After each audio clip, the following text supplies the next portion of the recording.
যতক্ষণ না হয় আমি কথা বলি। আমরা আমাদের ডিজাইনে যে ভেক্টর এলিমেন্টগুলো ব্যবহার করি লোগোর মাঝে বা ডিজাইনে, এগুলো যদি কপিরাইট হয় তাহলে সমস্যা। আমাদের দেশে কপিরাইট নিয়ে ওরকম সমস্যা নেই, কিন্তু বিদেশে লোগো ডিজাইন যদি কপিরাইট হয় ওটা নিয়ে কেস পর্যন্ত হয়ে যায়। কোনো লোগোর যদি কোনো অংশ আমরা ব্যবহার করি যা কিনা আগে থেকেই ট্রেডমার্ক করা রয়েছে, মানে মানে একটা লোগোর লাইসেন্স আছে, লোগো বা কোম্পানির লাইসেন্স আছে, ওই লোগো যদি তুমি ব্যবহার করো তোমার কোম্পানিতে তাহলে অবশ্যই সমস্যা, কোম্পানির কপি করা যাবে না। তো লোগোরও ওরকম কপিরাইট ইস্যু অনেক বেশি সিরিয়াস। তো ওর ভিতরে যে এলিমেন্টগুলো ব্যবহার করবো এইগুলো যাতে হুবহু অন্যের সাথে মিলে না যায়। তো এটা আমাদের মতো যারা ডিজাইনার আছি আমাদের তো ওরকম স্কিল নেই, আমি একটা সুন্দর করে পাখি এঁকে ফেলবো কিংবা গাছ এঁকে ফেলবো, ওরকম স্কিল আমারও হয়নি। মানে এই 4 বছর ধরে কাজ করছি, আমারও ওইটা হচ্ছে আলাদা স্কিল। একটা ডিজাইনের ভিতরে যেসব অংশ বানানো হয় এগুলো অনেকে যারা আর্টিস্ট আছে, যারা ছবি টবি আঁকে, এটা তাদের আলাদা স্কিল, আমাদের ওরকম স্কিল নেই। তো আমরা বিভিন্ন টেকনিকে এগোবো। যেমন এখানে আর্টিফিশিয়াল ইন্টেলিজেন্ট, যেমন মাইক্রোসফটের বিং আছে, তারপরে গুগলের বার্ড আছে, তারপর এমনি নর্মালের যেসব যেমন চ্যাট জিপিটি আছে, এরপর আইডিওগ্রাম আছে। তো এইসব ইউজ করে আমরা আমাদের যে ডিজাইনের ভিতরে যে ভেক্টর এলিমেন্টগুলো এইগুলো আমরা কালেক্ট করতে পারি, যেগুলো কিনা একদম ইউনিক, কোথাও নেই। ওই মুহূর্তে আপনাকে তৈরি করে দেবে, ওটা একদম ইউনিক হবে। তো এরকমই সবার কম্পিউটারে আশা করি যে মাইক্রোসফট বিং আছে। তো এই বিংয়ের ভিতরে এখানে দেখেন এই একটা অপশন, নাম হচ্ছে ওপেন কোপাইলট। এখানে যদি ক্লিক করি আমাদের নতুন একটা ট্যাব তৈরি হবে। তো এই ট্যাবে আপনি যদি এখানে এই যে আস্ক মি এনিথিং এখানে লেখা রয়েছে, এটা কিন্তু একটা কি বলে এটা হচ্ছে এআই, আর্টিফিশিয়াল ইন্টেলিজেন্ট। আপনি যা প্রশ্ন করবেন বা আপনি যা বলবেন তার উত্তর বা যা বলবেন তাই হবে। যেমন ইমেজ তৈরি করতে বললে আপনাকে ইমেজ তৈরি করে দেবে, যেটা কিনা একদম ইউনিক। আচ্ছা, তো আমরা একদম সহজ থেকে শুরু করব। যেমন আমরা লোগো ডিজাইনের ক্ষেত্রে আচ্ছা, আমরা একটা লোগো আগে সিলেক্ট করি, কী ধরনের লোগো আমরা ডিজাইন করব।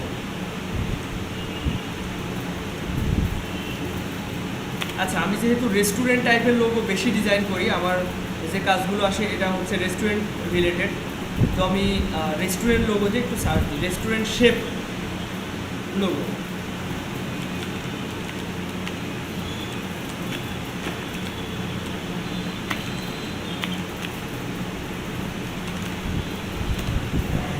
দেখেন এই ধরনের শেপ লোগো আমরা এখন খুব প্রম্পট দিয়ে, মানে এআইকে আমরা যেটা বলি সেটার নাম হচ্ছে প্রম্পট। এআইকে যেটা মানে কি বলে ওটা সাজেস্ট, মানে আমরা যেটা বলবো আর কি লিখে এটাকে বলা হচ্ছে প্রম্পট। তো এই ধরনের ইমেজকে বলা হচ্ছে শিলুটি বা ব্ল্যাক অ্যান্ড হোয়াইট লোগো, ঠিক আছে। আর এই ধরনের লোগোকে বলা হয় মাসকট লোগো। তো আমরা সহজ থেকে শুরু করি। তো এই টাইপের আমরা একটা ভেক্টর, এটা যদি আপনি আপনার লোগোতে ইউজ করেন এটা হয়তো অনেকে লোগোতে ব্যবহার করে ফেলেছে, এটা কমন একটা জিনিস, এটা ইউনিক হলো না, ঠিক আছে। আচ্ছা, এই টাইপের আমরা একটা কিছু তৈরি করবো, এর নাম হচ্ছে শিলুটি অথবা ব্ল্যাক অ্যান্ড হোয়াইট লোগো। এটা হচ্ছে প্রম্পট, মানে ওকে যা বললে ও কথা শুনবে, মানে আমাকে ওর আউটপুট দিবে, এটা আমাদের বুঝতে হবে। লোগো যেটা সম্পর্কে যেটা আমরা চাচ্ছি সেটা যদি আমরা ঠিকভাবে না বলতে পারি তাহলে তো সেটা আমরা পাবো না, তাই না। তো এখানে সেটা বলতে হবে ঠিকভাবে, প্রপারলি। যেমন আমি যদি এখন একটা প্রম্পট এখানে দিই, ক্রিয়েট দেখেন এখানে ও অটো সাজেস্ট করছে ক্রিয়েটেড টেবিল। যদি আমি কিবোর্ডের ট্যাবে প্রেস করি তাহলে টেবিল অটো চলে আসবে, তখন তো লাগবে না। আমি এখানে প্রম্পট দিব create a shape. Shape with. আপনারা যদি ইংলিশে টাইপ মানে গ্রামার ঠিক না রেখে টাইপ না করতে পারেন, আপনারা গুগল ট্রান্সলেট ব্যবহার করতে পারেন। গুগল ট্রান্সলেটে এসে এখানে যদি লেখেন আমাকে AMK, এটার মানে আমাকে, স্পেস প্রেস করলাম, আমাকে হয়ে গেল। এরপর একটা অবস্থায়, আচ্ছা আমাকে একটা শেপ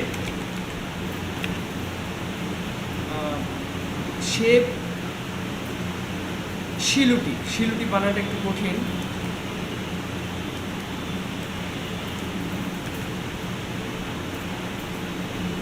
শিলুটি আমাকে একটা শেপ শিলুটি ডিজাইন করে দিন, যার হাতে একটা খাবারের প্লেট থাকবে।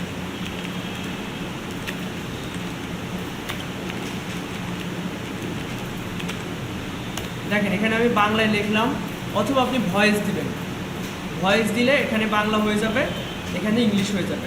Design me a shape শিলুটি with a plate of food in hand, এটা আমি কপি করলাম।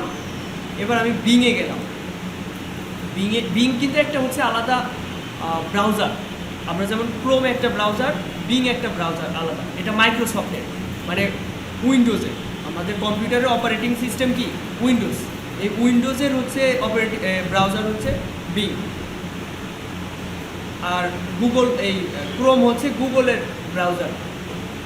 আচ্ছা ক্রিয়েট, এটা কেটে দিই। এখানে design me a shape শিলুটি with a plate of hand, আবার একটু প্রম্পট করে দিই যে আচ্ছা এটা দিয়ে যদি না হয় তখন আমি অনলি ব্ল্যাক কালার বলে দিই।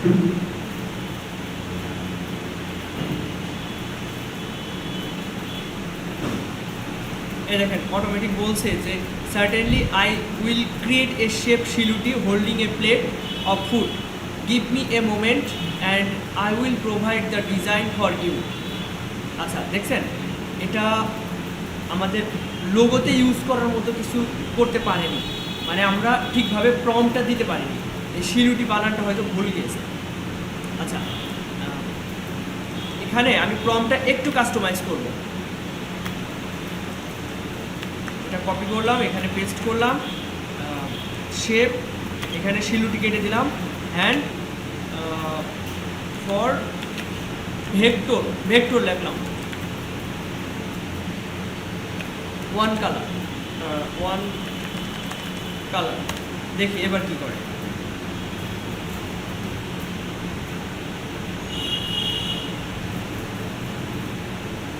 এই যে ডিজাইন চলছে, আর এখানে যে ডিজাইনটা হচ্ছে এটা আপনি কোথাও খুঁজে পাবেন না, গুগলে বা কোথাও নেই, এ একদম নিজে থেকে তৈরি করছে।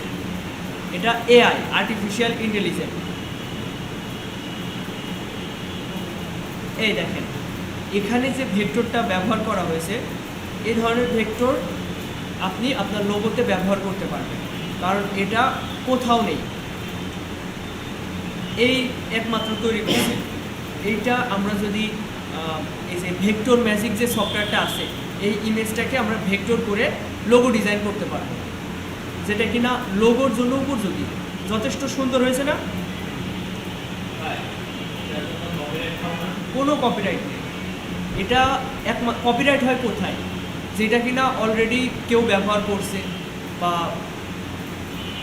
গুগলে আছে, এটা তো কপিরাইট, তাই না? এটা তো কোথাও নেই। হ্যাঁ না, কোথাও খুঁজে পাবে না, বললাম না এটা একদম ইউনিক, এই মাত্র তৈরি হলো,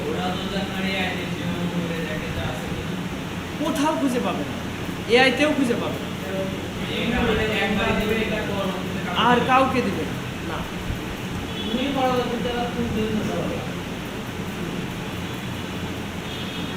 এই যে এইগুলো কিন্তু আমাদের এটা ইউজ করে আমরা কাজ করতে পারবো না, এটা অবশ্যই কাস্টমাইজ করতে হবে। যেমন এই যে এই চামচটা অস্বাভাবিক লাগছে না, এখানে আমরা ডিজাইনের মাধ্যমে এই চামচটা সরিয়ে আমরা একটা ডিজাইন করতে পারবো। তো কপি ইমেজ, আমি রাইট বাটন ক্লিক করলাম, কপি ইমেজ। এবার ভেক্টর ম্যাজিক ওপেন করলাম, এখানে এটা ফুল স্ক্রিন করলাম, করে এখানে কপি করা রয়েছে, এখানে জাস্ট ক্লিক করলে এটা পেস্ট হয়ে যাবে। এরপর নেক্সট, এরপর সাজেস্ট করছে এটা art work with blend edge, মানে মাঝেরটা এটা। এরপর হাই রেজুলেশনেরটা সাজেস্ট করছে, যে রিকমেন্ডেড। তারপর 2 কালার সাজেস্ট করছে, এখানে কালার হচ্ছে ব্ল্যাক অ্যান্ড হোয়াইট আছে, তাই 2 কালার্স।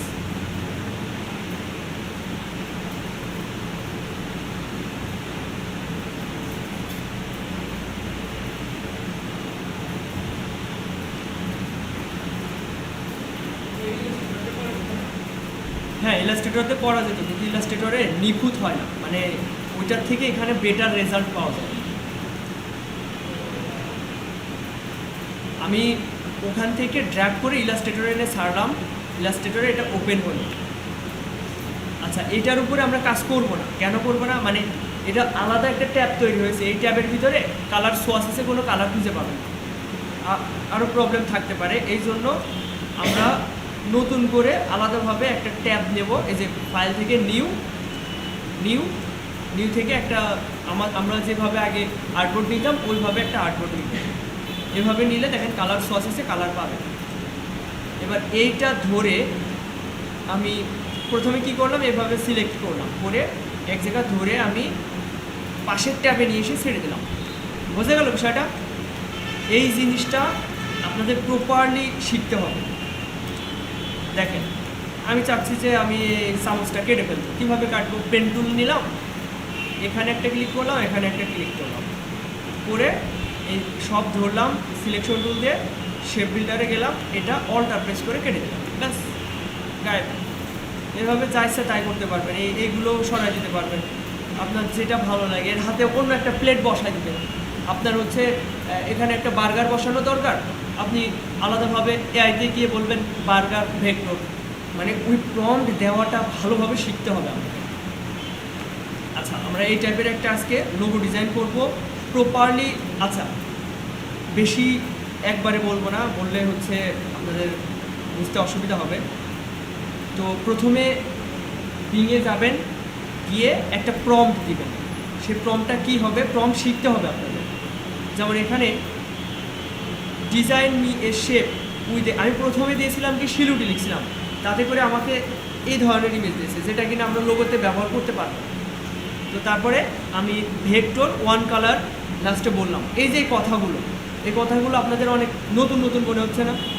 মানে এই কথাগুলো আপনাদের দিতে হবে, তাকে দিতে হবে। অনেক কথা আছে, এগুলো আস্তে আস্তে আপনাদেরকে জানাবো। তো এই স্টেপটা আপনারা একটু করার চেষ্টা করেন। লিখবেন design me a shape with a plate, অথবা কোনো একটা খাবারের নাম বলবেন, উইথ এ যা ইচ্ছা তাই আপনাদের মন মতো ইচ্ছা মতো ডিজাইন করেন, মানে এটা প্রম্পট দিয়ে একটা তৈরি করেন। তারপর ইলাস্ট্রেটরে নিয়ে এসে আমি সবথেকে সহজ মেথডটা দেখাই। রিবন দিয়ে সার্চ দিবেন, রিবন ভেক্টর, এগুলো আপনারা অনায়াসে আপনাদের ডিজাইনে ব্যবহার করতে পারবেন, কোনো সমস্যা নেই। যেমন এখান থেকে আমরা যদি এটা ব্যবহার করি, না এটা মানে ডিজাইনের মূল বিষয়টা কপি হতে পারে, কিন্তু এইগুলোতে কপিরাইট হবে না। আচ্ছা, এটা আমরা এখান থেকে শিলুটিতে প্রেস করলাম, এরপর এক্সপ্যান্ড করলাম, নিচ থেকে এটা কেটে দিলাম, আমরা এটা ব্যবহার করব, আনগ্রুপ করলাম, এটা ব্যবহার করব, এগুলো ডিলিট করে দিলাম, কন্ট্রোল সি।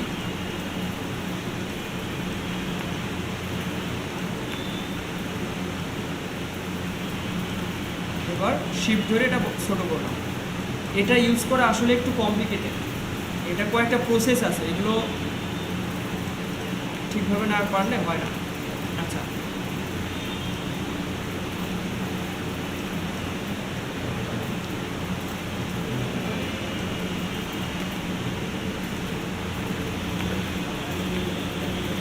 আচ্ছা এবার আমরা এর উপরে লিখতে পারি, কিভাবে লিখতে পারি সেটা কেউ কি বলতে পারবেন?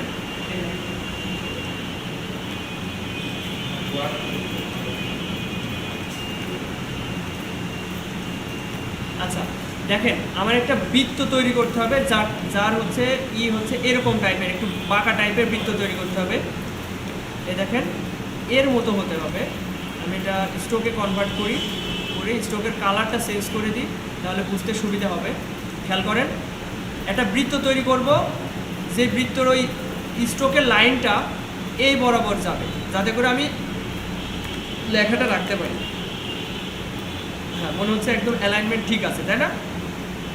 তো এখানে আমরা টাইপ 1-এ পাথ টুলে গিয়ে লিখতে পারি যে শেপ লোগো।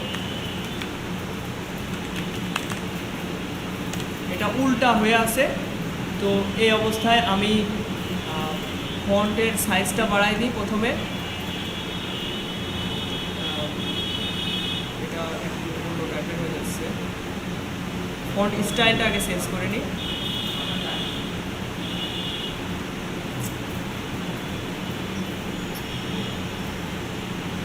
বোল্ড টাইপের একটা ফন্ট ইউজ করলাম। এবার সাইজটা বড় করি, হাতে কেটে। এবার দেখেন এই যে আলাদা যে হ্যান্ডেলটা আছে, এটা ধরে আমরা ভিতরের দিকে নিয়ে আসলাম। এইবার এর কালারটা অন্য কালার করে দিই, হোয়াইট করে দিই। এটা একটু এই টাইপের করে দিই, এখানে থাক। এবার এর মধ্যকার দূরত্বটা বাড়াই দিই। এবার এটা চাইলে একটু উপরের দিকে নিতে পারি। তো এইভাবে এআই ইউজ করে এই টাইপের একটা, এই যেটা বলছিলেন ভাই, যে এটা আসলে কপিরাইট হবে কিনা, না, এই ধরনের এলিমেন্ট আমরা সচরাচর এই ধরনের লোগোতে অবশ্যই ব্যবহার করতে পারি। এটা নিয়ে কপিরাইট হবে না, কিন্তু এই সব নিয়ে কপিরাইট হবে, মেন জিনিসটা নিয়ে। আচ্ছা, এটা একটু সবাই একটু ট্রাই করেন তো। এখানে কঠিন কিছু আমি বলিনি, এখানে যে প্রসেসগুলো বললাম সবার আগেই এগুলো ইউজ করে অভ্যস্ত, তাই না? ফন্ট ইউজ করা, গুগল থেকে ভেক্টর করার বিষয়গুলো সবই আপনারা আগেও করেছেন। পারভেজে লগ ইন করতে হবে, তাই না?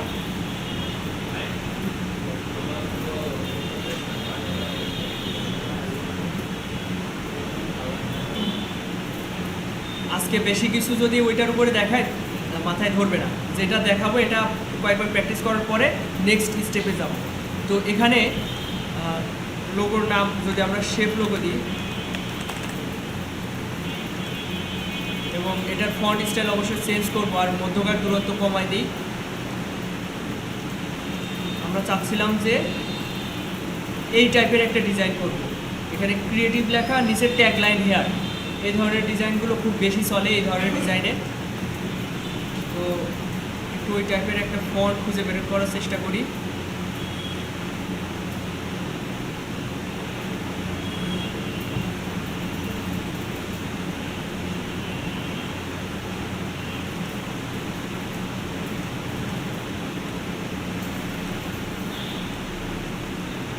আচ্ছা, এটা এখানে রাখলাম, রেখে এই পজিশনে রাখি, আর একটু বড় করা উচিত। এবার এই ধরনের ক্লাস হয়তো আপনাদের নিয়েছি আমি একবার। এটা ক্রিয়েট আউটলাইন করতে হবে, করে অবজেক্ট থেকে পাথ থেকে অফসেট পাথ, এটা দেখাইছি না আপনাদের আগেও? তো এইটা আবার ইউজ করতে হবে রেগুলার, এটা অনেক বেশি ব্যবহার হয় লোগোর ক্ষেত্রে। এই পজিশনে রাখা যাক, ওকে। আচ্ছা, ওই সহজ মেথডটাই দিই, আমি একটু কমপ্লিকেটেডভাবে আমি আসলে কাজ করি। এখন দেখেন, এটা Ctrl+C Ctrl+F। এবার একটা তো কপি হলো, একটা ধরলাম, ধরে অবজেক্ট থেকে পাথ থেকে অফসেট পাথ, এটা 10 পিটি বা একটু কম বেশি করে নেবেন আপনাদের পছন্দ মতো, দিয়ে ওকে করবেন। দিয়ে এবার একটা ধরবেন, দেখবেন যে গ্রুপ অবস্থায় রয়েছে। এবার মানে ফাঁকা জায়গায় ক্লিক করে আনসিলেক্ট করবেন, করে একটা ক্লিক করবেন একটার উপরে, দেখবেন যে পুরোটা জুড়ে সিলেক্ট হয়েছে, মানে যেটা অফসেট পাথ হয়েছে সেটাও সিলেক্ট হচ্ছে। এই অবস্থাতে পাথ ফাইন্ডার থেকে ইউনিট করে নেবেন, নিয়ে এটার কালারটা একটু চেঞ্জ করে নেন, ডিফারেন্টটা বুঝতে পারবেন। এটা আবার ব্যাকে পাঠাতে হবে। আমাদের যে কপি করা ছিল এটা উপরে এসেছিল, আর নিচে আমাদের সে আগেরটা রয়েছে। এবার Ctrl+Shift ওপেন, এবার নিচেরটা উপরে এসছে, এটার কালার আমরা হোয়াইট করে দিই, তাহলে বুঝতে সুবিধা হবে।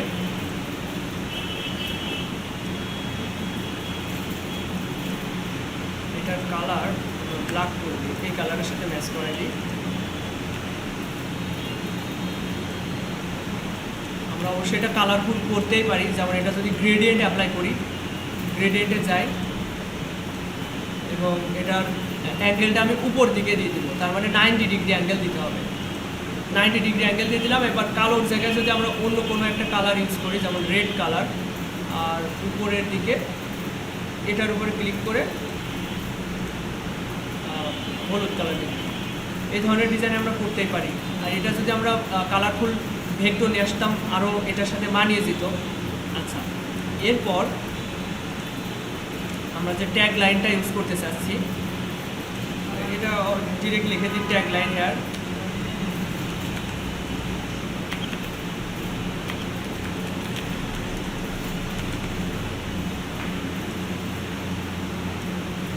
এটা অবশ্যই একটু নর্মাল ফন্ট ব্যবহার করতে হবে।